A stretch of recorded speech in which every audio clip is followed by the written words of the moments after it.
Ito kasi kung ito naman, kapag hindi natin ibalik yung mattress mo, pag tinas natin yung mattress at saka yung ngala-ngala ng pitan mo, na, saka lang makaramdam ng, anong tawag nito? Maramdaman mo na medyo okay na. Yan, ang tinatawag namin. Baka malapit ka ng reglahin. Maramdaman natin dito. Ay, malapit na tao, sister. Malapit na regla natin yan. Andan ni.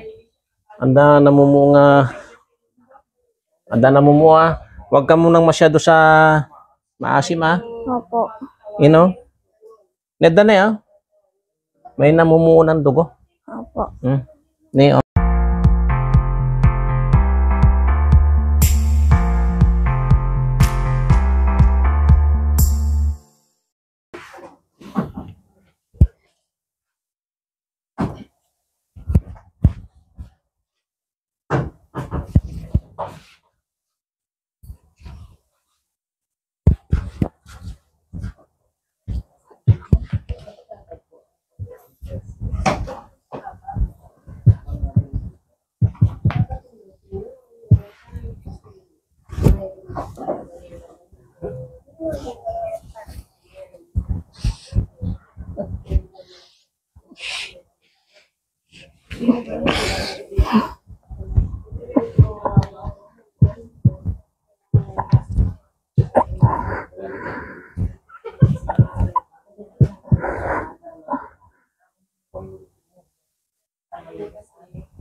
No, tingnan natin baka tayo yung magpaparegla sa'yo. Sige, magdata ka.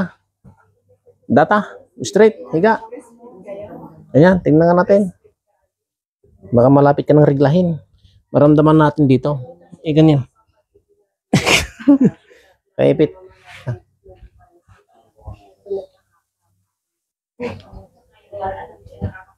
Tapos mo yung paa mo. Ganyan.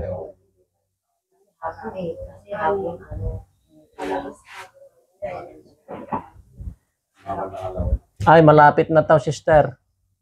Malapit na regla natin yan. Andan ni.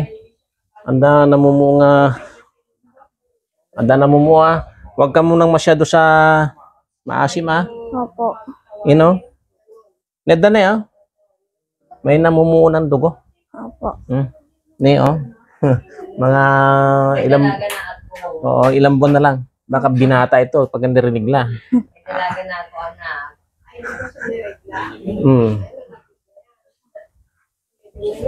Kapag ang babae kasi pag hindi pa rinig la, binata. Yeah. Pag rinig na, ay, nagdadalaga. Yan o? Yan o, maramdaman mo to? Yan o? Yan o? May namumuuna. Yan tawag namin dyan, mag-iba ng anyo mo. Kung gaganda ka pa dyan. Tapos bigla kang tatangkad. Yan. Pero yung mga maasim, pagka alam mo ang maramdaman mo ito muna, masakit. Tapos itong puson. Yan. Talagang yan ang una.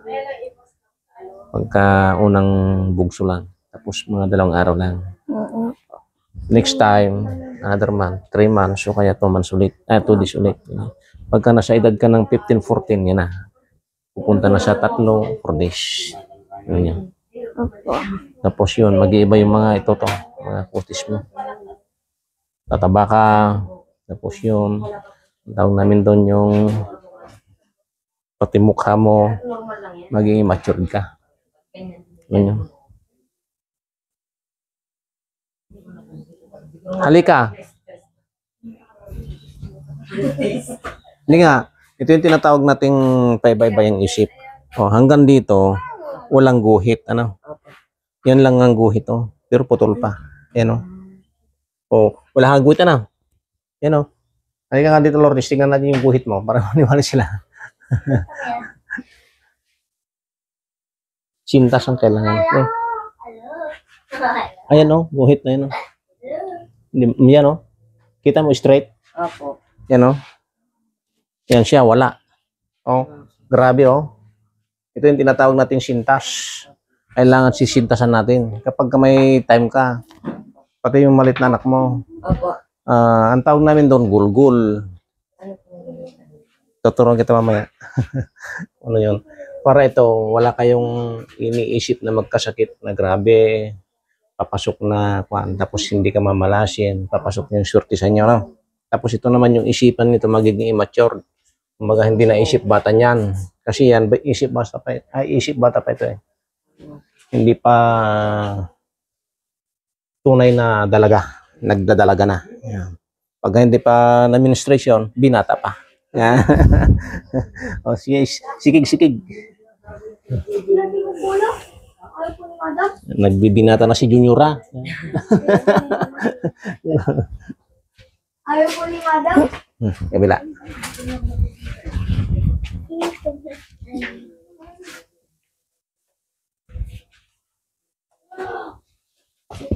Yun. Tamang gandun sa may likuran na. Grabe na. Yun. Pwede ka rin maligo bukas. Para ako naman. Sige. Thank you. Thank you po, brother. Babalik po sila sa linggo po. Naghiwalay, charot.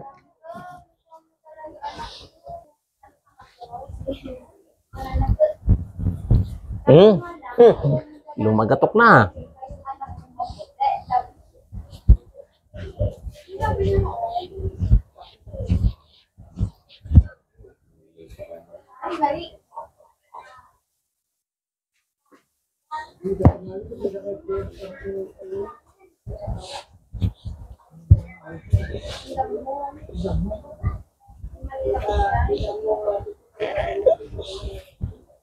Limit na pasyente namin ito, karamihan babae. Yung mga hindi nanganganak, hindi nabubuntis, tapos sa problema sa pagpalit ng tiyan. Anong ipapalit natin? Kasi yung nanganak po siya. Napakasimple yan, alam ko yan. Trabaho namin yan. Nung kami nasa tuturo ko, gusto nyo. Kasi yan, sa amin, kaya namin yan. Kasi nung nagpapalit kami ng tiyan ng mga foreigner, mga babaeng parang baboy, ang lalaki ng mga tiyan, 1 month yan. Araw-araw yan. Na ginagamitan namin. Yan. Pagdating ng isang buwan, makikita mo na yun dyan, magiging slim na yung magandang foreigner. Maganda. Pero pagdating pangit, alam mo bakit? Siyempre, laki. Pag uwi nila, ayos na. Sa kung kami dati, San Fernando La Union, pinapalit namin talaga mga bilbil, mga babae. Halos hindi, may proseso yan. Ang tawag namin doon, mapan yung langis sa ilong. Pag nalangisan kasi ang ilong, Makati. Tuwing umaga yan, nag-iinit kami ng tubig. Tapos yung pasyente, kami na yung gigising. Papasukin namin sa kwarto. Kasama yung, kung may asawa, nandun din. Kasi kami naman VIP treatment. Yan. Eh dito naman iba, Pilipino tayo, di ba? Tatakbo ka pa dito. Kaya once naman na tinuro namin, alam niyo ang gagawin ninyo. Araw-araw sa bahay ninyo, pwede na. Kasi yan, pag nanganak kayo, kaya lumalaki yan, nag-ulam kayo ng ano yun? Yun, alam mo. Hindi mo mapipigilan yan. Lalakit lalaki yan. Pag nanganak ka, talagang bakit kaya? Ano kaya na ulam ko? Yun na. Ikaw nagka-problema. Yun o. Ayos yan. Ito kasi kung ito naman, kapag hindi natin ibalik yung matris mo, pag tinas natin yung mattress at saka yung ngala-ngala ng puwitan mo na saka lang makaramdam ng ang tawag nito, maramdaman mo na medyo okay na. Yan ang tinatawag namin. May maramdaman kang kakaiba. Gaganang katawan mo. O, tignan mo, nandito na siya. Oh. Nakuha nito. Yan o. Oh. Yan o. Kaso nga lang, pagka itinas natin ito, wala pang santon yung anak mo, mayroon na naman yan. Kung may jowa na. Wala po yan. Ay, wala na. Opo. Kasi pipisto ko na naman ito ng maayos, no? Wala na po. Kasi kami dito, kami yung nagpipisto ng mga matris, ng mga alam babae, din nila. hindi mga anak talaga. Oo. Pero yung nagtatanggal ng ang mga bata, hindi. Ayaw namin. Kasalanan. Yung kasalanan yan. Kami yung mga Isipin mo nag-aayos. yung Kunwari, ikaw, buntis ka. Ay, si Ma'am Lena. Nagpahilot ka dito, Diba? hindi mo alam na buntis ka, ayusin ko yun, mas lalong malaki. O sabi, ay bumukol na, bakit lumaki na? Oo, si Ma'am Beth, Siyempre, si Ma'am naayos Lena. na Brad. Ikaw naman magsabi. Sana napan mo naman. Ganun kami. Pag kudrado majineneng, kita mo majineng. Kupinan niyo man Julas. Taipot na natin.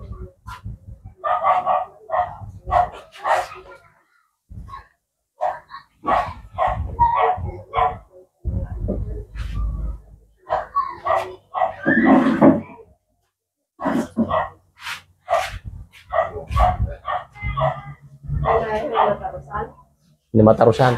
Kwadrado lang. O kaya pag triangulo.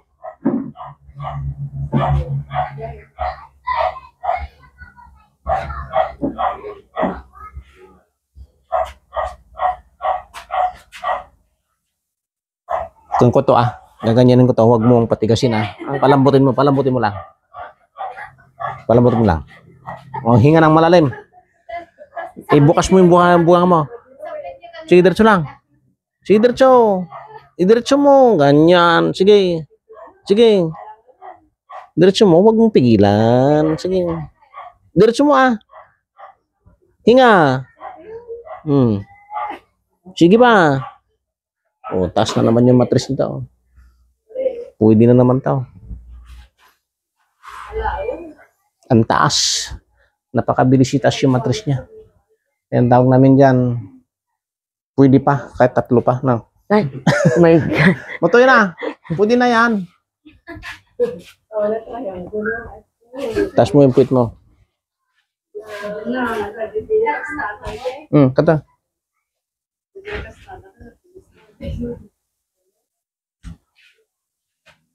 Ano tiri din yung kastan to? Ito yung pagbabalik ng ngala-ngala sa may kwan ko na. Kaya gusto nyo po si Turka. Okay. Magbilang ako ng 1, 2, 3. 1, 2, 3. Balik. Narinig mo siya, Pated? Narinig mo yan? Yun ang tinatawag nating pagbalik sa kasukas. Tawag nun? Sipit-sipitan. Sa English yun, yung sipit-sipitan. Alam ni Brad. Oo. O sige, pakiramdaman mo yan. Tumayo ka. Pakiramdaman mo. Maginhawa na? Opo. Yun ang tinatawag natin. Gumaan yung pakiramdam. Bihira kasi nakakalam yan. Okay? I-con mo dyan.